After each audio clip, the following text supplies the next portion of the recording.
हमारे यहाँ भूत प्रेत, जादू टोना, पिशाच ये सब बहुत आम बात है। शायद शहरों में ये सब ना सुना जाए या फिर इस बात पर कोई गौर नहीं करता, लेकिन कुछ गांव आज भी ऐसे हैं जहां भूतों का राज चलता है। प्रेतों को मनाया जाता है और बुलाया भी जाता है। कुछ जगहों पर तो भूतों का डेरा होता है।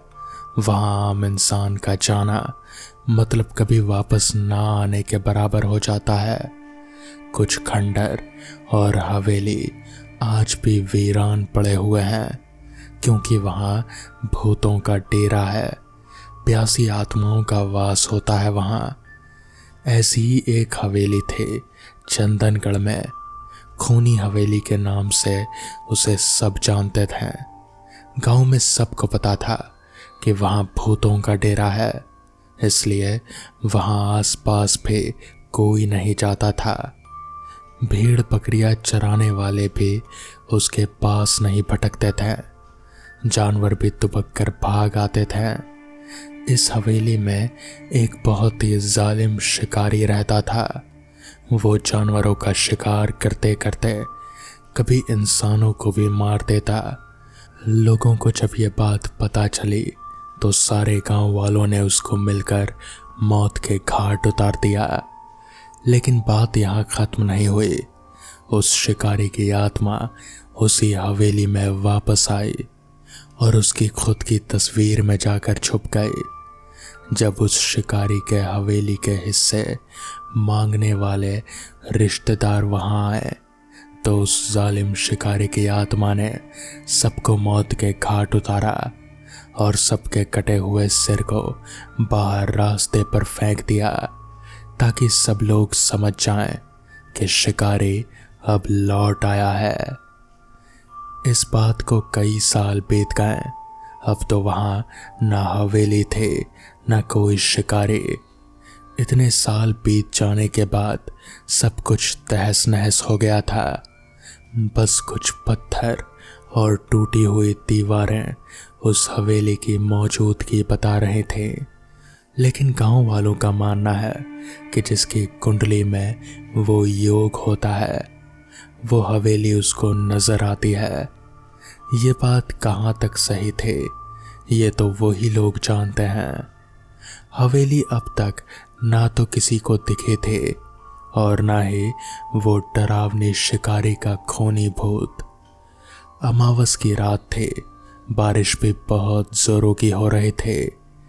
शहर के कुछ लोग चंदनगढ़ के रास्ते शहर जा रहे थे। बारिश इतनी ज्यादा थी कि सामने का कुछ दिख नहीं रहा था। उनकी गाड़ी उस खूनी हवेली के सामने से गुजरी। सामने पूरा अंधेरा था, बिजली नहीं थे। बिजली जैसे ही आसमान में चमक रहे थे, वो हवेली और भी ज्यादा भयानक लग रहे थे। एक बिजली जोर से कड़की। उसकी आवाज से गाड़ी में ब्रेक्स लग गया। ड्राइवर बोला, साहब वो सामने कोई घर दिख रहा है, वहाँ थोड़ी देर रुककर फिर सामने चलते हैं। वैसे भी बारिश बहुत ज़्यादा है, मुझे गाड़ी चलाने में काफ़ी तकलीफ हो रही है और रास्ता भी नया है। कुछ और परेशानी ना हो इसलिए थोड़ी देर रुक जाते हैं। सब राज़ी हो गए तो ड्राइवर ने गाड़ी उस हवेली की तरफ घुमाई। बहुत ही शानदार हवेली थी वो। गाड़ी में 3 लोग थे। गाड़ी से उतरकर सामने पार्किंग में खड़े हो गए थे कि हवेली का बड़ा सा दरवाज़ा खुल गया। अंदर धीमी सी रोशनी थी और ऊपर सीढ़ियों से एक बूढ़ा सा आदमी हाथ में लालटेन लिए उतर रहा था। उसको आते ही सागर ने पूछा, भैया क्या यहाँ हम थोड़ी देर रुक सकते हैं क्या? बारिश बहुत है और हम नए हैं। उसने बिना कुछ बोले सिर्फ अपनी गर्दन हिलाकर हामी भरी। वो तीनों लोग अपना ज़रूरी सामान साथ में लेकर बाकी का गाड़ी में छोड़कर उसके साथ हवेली के अंदर चले गए। बहुत ही सुंदर हवेली थी। जैसे बाहर से वैसे ही अंदर से। दरवाजे के अंदर जाते ही सामने ही सीढ़ियों के पास एक बड़ी सी तस्वीर लगा रखे थे। बड़ी सी मूछें और हाथ में तलवार और एक हाथ में पुराने जमाने की राइफल, जैसे कोई महाराजा। रहा नहीं गया तो सागर ने पूछ ही लिया, ये जो तस्वीर है कोई महाराजा है क्या? क्या ठाठ से खड़े हैं? और बाबा, क्या तुम यही हवेली में रहते हो, और वो भी अकेले? वो बूढ़े ने सागर की आंखों में आंखें मिलाकर कहा, हाँ, ये इस हवेली का मालिक था। कई साल पहले इसकी मौत हो चुकी है। मैं यहाँ देखभाल के लिए आता हूँ। आज बारिश की वजह से मैं जा नहीं पाया। सागर ने फिर से एक सवाल किया, वैसे मुझे ये बताओ, जब हम सब बाहर दरवाजे पर खड़े थे तो हमने देखा कि तुम सीढ़ियों से उतर कर आ रहे थे, तो फिर यह दरवाजा किसने खोला? वो बूढ़ा जैसे चौंक गया, लेकिन उसने जवाब नहीं दिया। उसने बात को टालते हुए कहा, चलो मैं तुम सबको कमरा दिखा देता हूं। वो लोग सीढ़ी से जैसे सामने गए, ऐसे लगा कोई उन्हें देख रहा है, बहुत ही गुस्से से। एकदम से सबकी नजर उस तस्वीर पर पड़ी। लगा उसकी आंखें हिली थी थोड़ी देर के लिए। शायद सबका वहम था या सच, पता नहीं। वो थोड़े डर गए। वो सबको सीढ़ियों के बगल में एक कमरे में लेकर गया। वो लोग बहुत थक चुके थे। ड्राइवर गाड़ी में ही सो रहा था। उसको तो आदत थी, लेकिन उनको आदत नहीं थी। तो वो लोग, यानी कि रमेश, सागर और शिरीष, तीनों ने अपना सामान अंदर कमरे में रख दिया। वो इतने थक चुके थे कि लेटते ही उनकी आंख लग गई। जगह नई थी, लेकिन बाहर बहुत ठंड थी और अंदर काफी गर्म था कमरा। शायद आधी रात का समय हुआ होगा। शिरीष एकदम से चिल्लाने लगा। बाकी दोनों दोस्त जाग गए। शिरीष को कोई सपना आया था। शिरीष बता रहा था कि उसने सपने में उस फोटो वाले आदमी को देखा और वो हम तीनों को मारने आया था। बाकी दोनों को ये मजाक लगा, इसलिए उन्होंने शिरीष को समझा के शांत किया। लेकिन फिर बाद में बिल्कुल वही सपना रमेश को भी आया और सागर को भी। उसके बाद सब डर गए। इतना तो समझ आ गया था कि एक ही सपना सबको नहीं आ सकता, कुछ तो गड़बड़ है। बाहर निकलने के लिए आवाज लगाई तो उस बूढ़े ने दरवाजा बाहर से बंद कर दिया था। लग रहा था कि सबको जानबूझकर फंसाया गया। अब समझ नहीं आ रहा था कि आखिर वो क्या करें। डर के मारे सबको बड़ी जोरों की प्यास लग रही थी। साथ में पानी लाया था जो एक ही घूंट में खाली हो गया। खिड़की से बाहर आवाज लगाई, लेकिन कोई जवाब नहीं आया। उनका ड्राइवर उनको सामने दिख रहा था, लेकिन उसको उनकी आवाज पहुंच नहीं रहे थे। फिर शिरीष ने अपना मोबाइल उठाकर फोन करना चाहा तो नेटवर्क नहीं था। सब कुछ बहुत अजीब सा हो रहा था। अब उनके साथ आगे क्या होने वाला था ये कोई नहीं जानता था, लेकिन वो किसी बुरी जगह फंस चुके थे ये समझ आ गया था। पूरा एक दिन और रात बीत जाने के बाद उनके रूम का दरवाजा खुलता है। बाहर पूरा सन्नाटा फैला था। जो बूढ़ा उनको मिला था उसका भी कोई अता पता नहीं था। तीनों दोस्त पागलों की तरह सारी हवेली छानने लगे, लेकिन बाहर जाने का कोई दरवाजा नहीं था, कोई खिड़की नहीं। सब लोग ऊपर चले गए। वहां से कूदने का सोचा, लेकिन इतना ऊंचा था कि हिम्मत नहीं हो पाई। ये सब क्या हुआ ये सोचकर वो आपस में झगड़ने लगे। बाद में सभी नीचे आ गए। सबको बहुत प्यास लगी थी। नल था लेकिन उसमें पानी नहीं आ रहा था। सब जगह देखा, ना खाने का कुछ था ना ही पानी। अब सब थक कर एक जगह बैठ जाते हैं। क्या करें यही सोचकर खुद पागलों जैसे बर्ताव करने लगते हैं। शाम होने लगती है और उस हवेली के अंदर एक शैतानी माहौल बनना चालू होता है। तभी तीनों दोस्त आपस में लड़ने लगते हैं। उनका रात का फेंका हुआ सड़ा हुआ खाना ढूंढ कर खाने लगते हैं। रात बीत जाती है, सवेरा होता है। सवेरे सबको बहुत प्यास और भूख लगी होती है।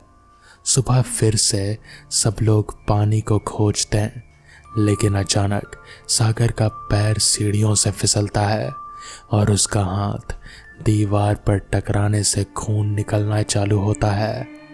खून देखते ही शिरीष और रमेश जैसे पागलों की तरह खून को चाटने लगते हैं। तभी सागर बोलता है, अरे अरे पागल हो गए हो क्या तुम लोग? ये क्या कर रहे हो? जानवर हो क्या? सागर की बात का कोई ध्यान नहीं देता, लेकिन खून चाटने से उनकी प्यास कुछ थम सी गई। लेकिन अब भूख की वजह से जान निकल रहे थे। रात हो चुकी थी। शिरीष और रमेश में ना जाने कौन सा शैतान समा गया था। वो दोनों सागर पर टूट पड़े और उसको काटने लगे। खूनी खेल चालू हो गया। शैतान ने उन दोनों को अपने वश में कर लिया था, या फिर भूख ने। उस शिकारी की आत्मा ने दोनों को सागर का शिकार करने का जैसे आदेश दे दिया था। वो उसको काट रहे थे और खून को पी रहे थे, मगर सागर की जान बची ही कितनी थी। इतने दिन का भूखा दोनों से नहीं बच पाया। सागर की मौत हो गई। शिरीष और रमेश अब उसके पास बैठकर उसका मांस खाने लगे, जैसे कोई भेड़िया मरे हुए जानवर का मांस नोच रहा हो। वो मंजर बहुत ही डरावना था। खून पीना और मांस खा के वो दोनों आदमखोर बन चुके थे। अब दोनों को शांति की नींद आई। सुबह सारी हवेली में सड़े मांस की गंध फैल चुके थे। सुबह उठकर फिर से दोनों ने सागर की लाश में से खाना चालू किया, जैसे उनके अंदर का इंसान मर चुका था। रात होते होते अब उस लाश पर कीड़े घूमने लगे थे। अब वो शिरीष और रमेश बगल के कमरे में जाकर सो गए, लेकिन प्यास और भूख उनका पीछा कहाँ छोड़ने वाली थे। अब दोनों एक दूसरे का शिकार करने की सोचने लगे। रमेश ने चालाकी से दरवाजे को बाहर खड़ा रहकर पीछे से शिरीष पर वार किया। शिरीष का सिर किसी नारियल की तरह फट चुका था और जमीन पर खून ही खून था। रमेश जानवरों की तरह कभी फर्श चाटता तो कभी शिरीष की लाश का मांस खाता। हैवानियत अपने चरम पर थी। शैतान उसके ऊपर हावी हो चुका था। शैतान ने रमेश को कोई सोचने का मौका नहीं दिया। वो अपनी भूख मिटाकर अब आराम करने लगा। सुबह होने वाली थी। पहली किरण हवेली के अंदर पहुंची और दरवाज़ा खुल गया हवेली का, जैसे सालों से बंद पड़ा था। रमेश अब ठीक से चल नहीं पा रहा था। बाहर निकल कर देखा तो बारिश रुक चुके थे। उसको उनकी गाड़ी देखी, लेकिन वहां तक जैसे तैसे चल कर गया। दरवाजे पर जोर से हाथ मारा। हे ड्राइवर! ड्राइवर हड़बड़ा कर उठता है। जी साहब। दरवाज़ा खोलकर बाहर आता है। वो रमेश को उठाकर गाड़ी में बिठाता है। साहब, बाकी लोग कहाँ हैं? ड्राइवर ने रमेश को पूछा। रमेश रोने लगता है। वो दोनों उस हवेली में। और जैसे ही गाड़ी की खिड़की से बाहर देखता है वो चौंक जाता है। वहां कोई हवेली नहीं थे, सिर्फ कुछ टूटी हुई दीवारें थी और मिट्टी के ढेर थे। सब कुछ समझ के परे था। खुद पागलों जैसे महसूस करने लगा था रमेश। हम लोग यहाँ इतने दिन से फंसे थे, उस हवेली में तूने हमको ढूंढा क्यों नहीं ड्राइवर? रमेश चिल्लाकर ड्राइवर पर चढ़ने लगा।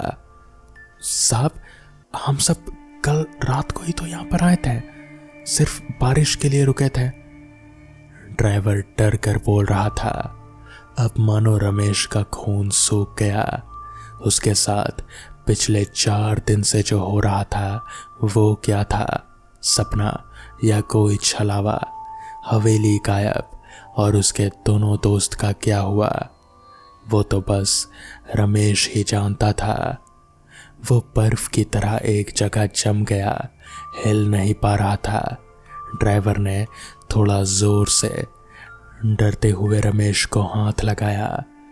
साहब, रमेश गाड़ी के सीट पर ही गिर जाता है। वो सदमा सहन नहीं कर पाता और वहीं पर दम तोड़ देता है। उस हवेली में क्या हुआ उनके साथ, उसके दोस्त कहाँ गए, किसी को नहीं पता। ये सारे राज रमेश की मौत के साथ ही दफन हो चुके थे। तो दोस्तों, ये थी आज की पहली कहानी। तो चलिए बढ़ते हैं आज की दूसरी कहानी की ओर। एलेक्स मार्शल का अपने दादा के घर लौटने का कोई इरादा नहीं था। बचपन में अटारी में जाना मना था। उसकी माँ की तीखी चेतावनियों में हमेशा डर से ज्यादा आदर का भाव झलकता था। लेकिन अब दादा के ना रहने पर घर उसका था और अटारी का दरवाज़ा, जो धूल की परतों के नीचे लंबे समय से दबा हुआ था, थोड़ा सा खुला हुआ था। वो माहौल उपेक्षा से भरा हुआ था, जिसमें कपूर की गंध और किसी धातु जैसी महक फैली हुई थी। जैसे ही वो अटारी के अंधेरे में और गहराई तक गया, लकड़ी का फर्श उसके कदमों के नीचे चड़मड़ा उठा। बक्से अपने ही भार से झुके हुए थे, मानो धूल में दबे एक जिंदगी के भूले बिसरे अवशेष हों। लेकिन सबसे दूर वाली खिड़की के नीचे रखे लकड़ी के संदूक ने उसकी नजरें खींच ली। वो झुककर मकड़ी के जाले झाड़ते हुए ढक्कन खोलने लगा। अंदर घिसे हुए मखमल में लिपटा हुआ एक प्राचीन कैमरा पड़ा था, जिसकी बॉडी पर जटिल घुमावदार पैटर्न खुदे हुए थे, जो उसकी सीधी नज़र ना पड़ने पर हिलते हुए से प्रतीत होते हैं। लेंस इतने सालों के बावजूद असामान्य रूप से साफ सुथरा, धुंधली रोशनी को एक ब्लैक होल की तरह प्रतिबिंब कर रहा था। कोई ब्रांड नहीं, कोई निशान नहीं, बस उसके बगल में बिना विकसित फिल्म का एक ही रोल रखा हुआ था। कैमरे का वजन गलत था, बहुत भारी था, बहुत ठंड थी। उसे वहीं छोड़ देना चाहिए था। अपने अपार्टमेंट में वापस आकर बाथरूम को जल्दबाजी में एक डार्क रूम में बदल दिया गया। हवा में डेवलपर फ्यूड और पुरानी यादों की महक फैली हुई थी। एलेक्स व्यवस्थित ढंग से काम कर रहा था, पुरानी फिल्म को खोल रहा था। धुंधली लाल रोशनी में धीरे धीरे तस्वीरें उभरती जा रही थी और उसकी उंगलियां कांप रहे थे। पहले फ्रेम में एक खाली गलियारा दिखाया गया था, जिसकी दीवारों पर लगे वॉलपेपर उखड़कर बिखरे हुए थे। दूसरे में एक धूल भरा बैठक कक्ष था, जिसमें एक पुराना पियानो रखा था। लेकिन तीसरा फ्रेम, उसकी सांस अटक गई। अटारी, उसके दादाजी की अटारी। वो दृश्य इतना जाना पहचाना था मानो कुछ घंटे पहले कोई ठीक उसी जगह पर खड़ा हो। संदूक वहीं था और धूल से सनी खिड़की से वही तिरछी रोशनी आ रहे थे, लेकिन कुछ अलग था। ढक्कन खुला हुआ था और उसके बगल में एक आकृति खड़ी थी। एलेक्स लड़खड़ा कर पीछे हट गया और रसायनों से भरी ट्रे गिरा दी। तीखी गंध से उसकी नाक में जलन हुई, लेकिन उसने इस पर ध्यान नहीं दिया। अगली तस्वीर लेने के लिए उसके हाथ कांप रहे थे। वो आकृति अब और करीब आ गई थी, किनारों पर धुंधली, मानो फिल्म ने कुछ ऐसा कैद कर लिया हो जिसे उसे नहीं करना चाहिए था। एक लंबा आकार, चेहरे की कोई विशेषता नहीं, लेकिन विशाल। उसकी उपस्थिति इरादे से भरी हुई थी। आखिरी दृश्य ने उसके नसों में सिहरन पैदा कर दी। उसका अपना बेडरूम, उसका अपना बिस्तर, कैमरे का एंगल असंभव रूप से उसके बिस्तर के निचले हिस्से में स्थित है, और वो आकृति जो ठीक उसके बगल में खड़ी थी। खिड़कियां बंद होने के बावजूद कमरे में एक फुसफुसाहट गूंजी। उसके चारों ओर की परछाइयां फैलती गईं, गहरी होती गईं और उनमें कंपन होने लगा। अंधेरे में कहीं कैमरे का शटर क्लिक हुआ और इस बार एलेक्स को पता था कि वो इसे अपने पास रखने वाला नहीं है। बिजली कड़की, उसके पेट में एक अजीब सी ठंडक महसूस हुई। एलेक्स की सांसें और उथली हो गईं। उसने फिल्म को पकड़ा और उसे वापस उसके लिफाफे में डाल दिया। कमरे के दूसरी ओर लगे शीशे में उसका प्रतिबिंब थोड़ा सा हिलता रहा। कुछ देर बाद उसकी हरकतें दिखने लगी। हवा का दबाव उस पर बढ़ता जा रहा था। यह अजीब सा लग रहा था, मानो दीवारें खुद सुन रही हों। फर्श की एक लकड़ी चड़मड़ा उठी, उसके पैरों के नीचे नहीं। धीरे धीरे एलेक्स बेडरूम के दरवाजे की ओर मुड़ा। उसका दिल जोर से धड़क रहा था। गलियारा अंधेरे में डूबा हुआ था, लेकिन उसके भीतर कुछ हलचल हुई। एक हल्की सी हलचल जो नजर से ओझल थी। वो अकेला नहीं था, कैमरा अब भी काउंटर पर रखा था। धुंधली रोशनी में उसका लेंस चमक रहा था। उसे पकड़ने की तीव्र इच्छा, अंधेरे में छिपी किसी भी चीज को कैद करने की तीव्र इच्छा उसे जकड़ रहे थे। उसकी उंगलियां कैमरे की ओर बढ़ रहे थे, लेकिन कुछ गहरा, कुछ आदिम उसे ऐसा करने से रोक रहा था। फुसफुसाहट सुनाई दी और इस बार करीब से, ठीक उसके कान के पीछे। बिजली अचानक लौट आई। ऊपर लगा बल्ब पहले बहुत तेज चमका, फिर धीरे धीरे एक अजीब सी रोशनी में बदल गया। एलेक्स वहीं जम गया। उसका शरीर कांप रहा था। उसने वापस शीशे की ओर देखा। शीशे में उसकी परछाई उसे घूर रही थी। आंखें फटी हुई थी, सांसें रुकी हुई थी, लेकिन उसकी परछाई के हाथ खाली थे। कैमरा गायब हो गया था। तो दोस्तों, ये थी आज की कहानियाँ। अगर आपको ये कहानियाँ पसंद आई हो तो वीडियो को लाइक और चैनल को सब्सक्राइब करना ना भूलें। तो मैं आपका दोस्त आर्यन जल्द ही मिलूँगा आपसे ऐसी ही किसी नई कहानी के साथ। तब तक के लिए अपना ख्याल रखें।